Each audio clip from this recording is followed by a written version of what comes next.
I have known County Executive Rob Astorino for many years. He's a man of intelligence and integrity. He's decisive and fair. He's also fluent in Spanish, which means he can tell the county legislature no in 2 languages. Right, Rob? It's truly an honor and a pleasure to introduce to you our county executive, Westchester County Executive Rob Astorino. Rob? Good morning, buenos dias. I was just telling people at my table that I have known Bill literally since I was 14 years old, and we both look exactly the same. That's the first time you've ever called me intelligent. Thank you. That was very nice of you. I certainly want to thank, and before I do, I want to say hello to John Testa, who is a county legislator, one of my colleagues. There he is, John. And our state colleagues, Sandy Galiff is here as well, Assemblywoman. Well, I'd like to thank the Hudson Valley Gateway Chamber for inviting me here to join all of you this morning. And during this time of year, you can usually find me celebrating Hispanic Heritage Month at festivals throughout Westchester, maybe a nice big plato de arroz con pollo or something else. And I have to say, this is a real special event because it brings a variety of businesses together to network, something that is very, very important. It really and truly is a key ingredient for economic development. And we talked about some of the things that you mentioned about the fear, in some sense, of businesses, Hispanic businesses and leaders coming out from the shadows or just coming out and integrating. And that's something that we talked about early last year with this very same group. And I think this is a great step forward because you and everyone else in this room is an integral part of this community. And everyone should band together. There's a lot of benefits in doing so. So please spread the word that there should be no fear, that everyone should come out together and we can be better as we are bigger. If you picked up the newspaper early this week, I'm sure you read a recurring headline here in Westchester County that we are the highest property taxed county in the good old US of A.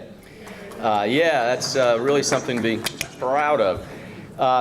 If you picked up today's paper, you read that I gave an outlook on the 2012 budget and pledged to once again not raise property taxes, and that is a promise.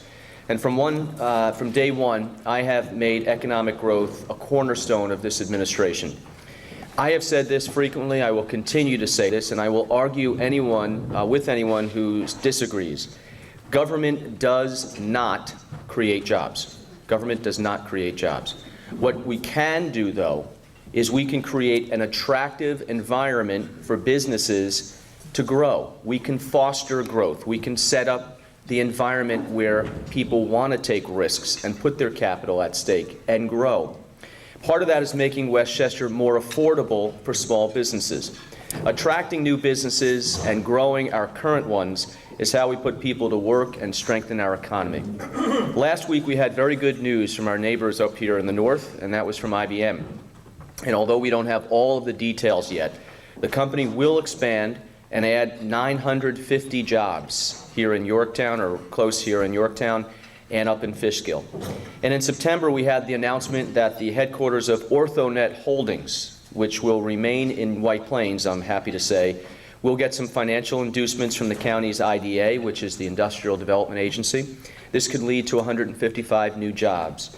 And in June, we were pleased to announce that Biomed Realty, which is out of San Diego, had bought Ardsley Park, and that whole campus, and was leasing it to Accorda Therapeutics, a biotech company. And it may add up to 200 new jobs over the next 5 years. So we've had some success stories, and I hope our efforts will inspire you to continue growing. And we know that small businesses really and truly are the backbone of our economy. Almost every small business has about 5 people or less. 3/4 of the small businesses have 5 people or less in Westchester. So it's people working out of their homes potentially, or small storefronts, but they've had a dream and they're doing what they want to do with their lives, and that's great. So we should foster that and make sure that they can succeed. Please know that our door is always open, and we're here to help.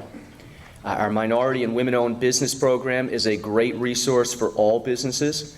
I encourage you to check our website, which is westchestergov.com, for more information and to contact our Office of Economic Development for guidance and for any questions that you may have. So I appreciate our partnership, and working together we can continue to create jobs and lead Westchester towards a much stronger future. Dos líneas en español, por favor. Saludos y buenos días. Me gustaría darle las gracias a Hudson Valley Gateway Chamber y el doctor Rafael Alcantara, is that right? Alcantara, por invitarme a compartir con todos ustedes esta mañana. So thank you for letting me come here today. I really appreciate the opportunity. And the MTA tax, boy, this sticks in my craw. The MTA tax, as you know, was passed a while ago, and Westchester County has decided to fight this tax. We are in a lawsuit with some other counties in the area. This was led by Nassau County. We decided to join with them, and it is progressing through the courts. I think there's still, the latest I was told is they're still fighting over jurisdiction where it will actually be heard. New York City wants it to be heard, the MTA wants it to be heard in New York City. We want it to be heard in a surrounding county in the suburbs, and they're still figuring out whether to have it outside the jurisdiction of either one of those two, maybe up in Albany. But as you know, it's a tax that creates a lot of problems, and I believe holds back job growth in this region. It affects everybody. Nobody is spared, including the county government. We spend over $1 million, I believe it was 1.5, for that tax. Schools, local municipalities, small business owners, S-corps, everybody has to pay that tax. So we believe it is very, very unfair. We believe it's unconstitutional the way it was passed, along with other aspects of that legislation. So we'll see, but it's winding its way through the courts.